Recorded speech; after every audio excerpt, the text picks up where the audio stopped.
పప్పు చాలా బాగుందమ్మా, ఇంకొంచెం అన్నం వడ్డించు. ఏంటి ఇంకొంచెం వడ్డించాలా? ఓయ్ పొట్టిదానా, ఊరుకుండు.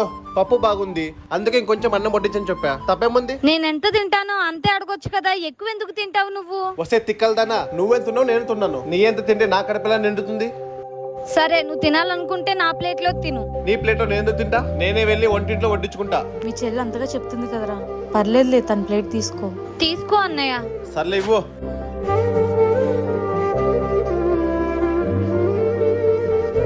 అలా ఖాళీగా కుసోకపోతే అమ్మకి వెళ్ళి అన్నం వడ్డించుగా. నేనే వెళ్తాలే తిక్కలదానా.